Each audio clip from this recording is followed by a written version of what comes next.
Bonjour mes chers Sagittaires, je vous remercie de me retrouver pour ce taroscope du mois de janvier 2018. Si vous regardez ces vidéos quand elles ont été publiées, je vous souhaite de très bonnes fêtes. Et puis en général, à tous et à toutes, très bonne année 2018. Je vous souhaite de démarrer le cycle de la meilleure façon qui soit et j'espère justement que ce tirage pourra vous guider pour sonder un peu les énergies en place pour le mois de janvier. Alors, on a le 5 de bâton qui apparaît dans ce tirage dans les éléments, les attitudes, les comportements qui pourraient vous être favorables. Après, ça peut être des choses qui peuvent se produire tout simplement. Or, le 5 de bâton, il est en train de se battre pour eh bien, triompher, évidemment. Mais on va du coup regarder attentivement avec quoi il converse, c'est-à-dire le cavalier de denier qui se trouve dans les obstacles, ce contre quoi on pourrait envisager qu'il se bat. Le cavalier de denier va avoir un va entrer en résonance, si vous voulez, avec le 6 de coupe, puisque le cavalier de denier, c'est l'idée de se sentir piégé dans une routine, dans des schémas répétitifs, et que le 6 de coupe lui-même nous parle d'être coincé dans le passé. Donc il pourrait avoir des événements qui vous poursuivent, hein, que vous traînez depuis un bout de temps et qui continuent à vous hanter, qui commencent d'ailleurs un petit peu à vous casser les pieds. Et il y a les moyens, ou en tout cas les occasions, avec le 5 de bâton, de vous débarrasser 10 d'épée une bonne fois pour toutes de ces énergies-là, des choses pas réglées, d'anciennes rancunes, rancœurs, que ce soit une nostalgie pour des choses que vous avez l'impression d'avoir ratées, que ce soit au contraire une de mauvaises habitudes dans lesquelles vous vous étiez enraciné et desquelles vous allez pouvoir, par le biais notamment du 5 de bâton, vous libérer en vous dirigeant vers de nouvelles actions, en entreprenant de ne plus éviter d'affronter certains problèmes. Alors, il peut avoir certaines tensions, notamment avec le 10 d'épée. Peut-être qu'on vous a trahi ou que il y a eu vous avez placé votre confiance en quelque chose ou en quelqu'un vous n'auriez pas dû. Euh, mais le 5 de bâton, on va justement arriver à clore ce chapitre et à passer à autre chose. Parce que il y a cette idée de, pendant un moment, vous avez peut-être pu envisager, espérer que ce problème allait s'éloigner ou que cette situation allait s'apaiser et se tasser d'elle-même.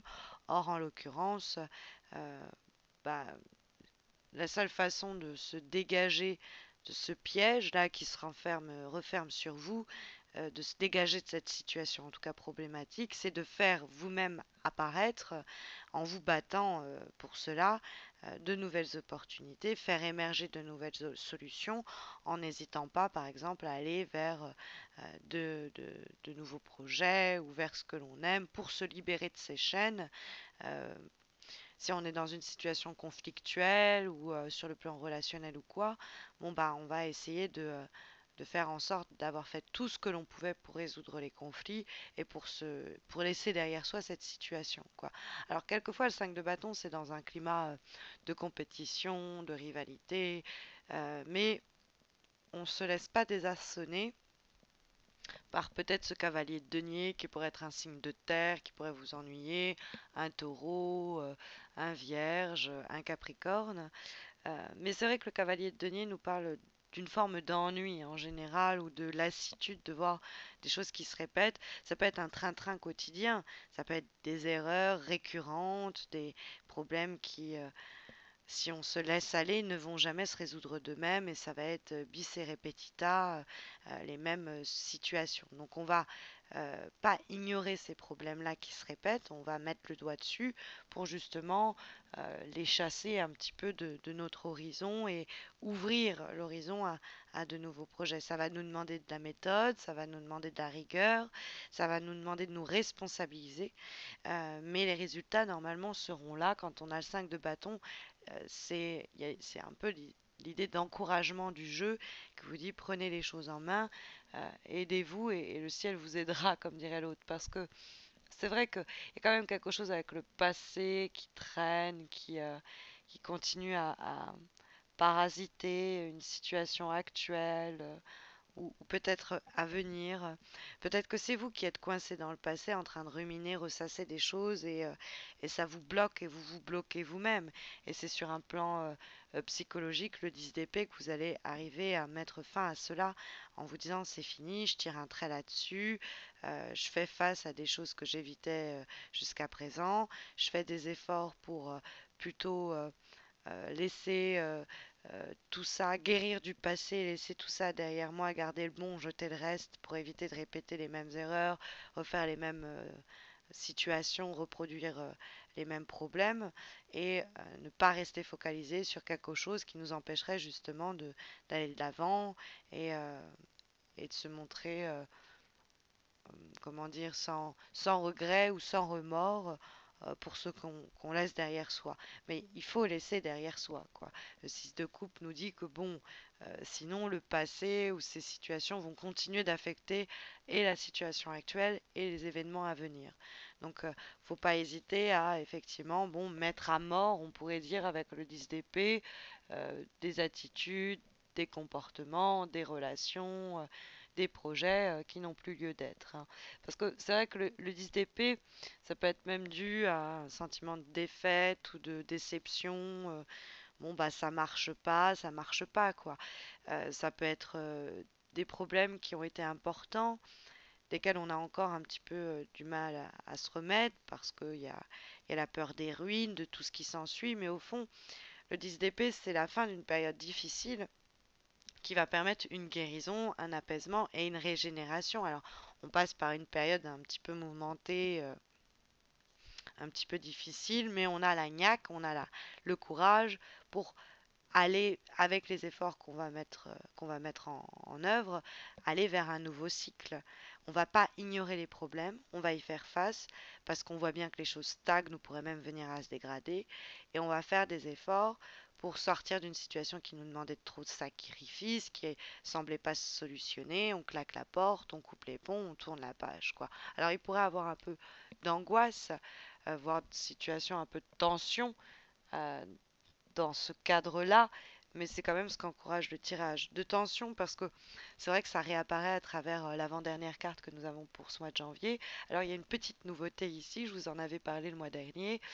J'aime bien démarrer les nouvelles années, les nouveaux cycles avec des nouveautés justement, rafraîchir moi aussi et régénérer mes propres méthodes de travail. Et j'avais recours jusqu'à présent au tarot, au Shozen. Et cette année, on va travailler avec l'oracle Tao, qui en fait a été pensé et illustré par la personne qui a dessiné les lames du tarot au Shozen. Donc on n'est pas complètement dépaysé. Et donc nous avons ici la carte du conflit. Alors bon, quelquefois ce conflit il peut être interne, hein, il peut être est-ce que je vais arriver à lâcher l'Est, à laisser partir ceci ou cela. Ça peut être, on l'a vu avec notamment le 5 de bâton, des conflits avec le monde extérieur, avec une situation qui peut générer sinon des tensions parce que on voit plus les choses de la même façon que notre partenaire ou on n'est plus sur la même longueur d'onde. C'est souvent des volontés qui se contredisent. Alors, avec la carte du conflit, il est question de ne pas rentrer dans l'hostilité, de ne pas répondre à la jalousie, mais de ne pas faire preuve soi-même d'entêtement ou de rentrer dans un cadre. Alors, rentrer dans un cadre où on se bat pour obtenir ce que l'on veut, oui. Rentrer dans un cadre de compétition vaine et inutile, non, hein, nous dit la carte du conflit. Mais c'est euh, on va pas. Il y a une option qui est différente de faire plier l'autre à notre volonté ou nous-mêmes plier à la volonté de l'autre. Il y a une autre option qui, sans donner tout à celui en face ou en se retirant, ou au contraire en prenant tout, il y a une possibilité de prendre de la distance et de apaiser les choses, sortir un peu des quiproquos ou des imbroglios qu'on peut rencontrer sans voilà, c'est de ta faute, c'est de la mienne, voir d'où aussi est parti le problème, pour aussi comprendre pourquoi on est aussi touché par cette situation. Qu'est-ce qui nous a fait nous-mêmes démarrer, l'élément, identifier pourquoi on est aussi investi, pour voir quelles sont nos vulnérabilités, qu'est-ce qui bloque, et puis s'en débarrasser. Ça peut être aussi une réponse à ce 6 de coupe, des conflits qui se répètent ou des situations conflictuelles qui se répètent et dont on va, par un examen conscient, arriver à se délivrer, quoi.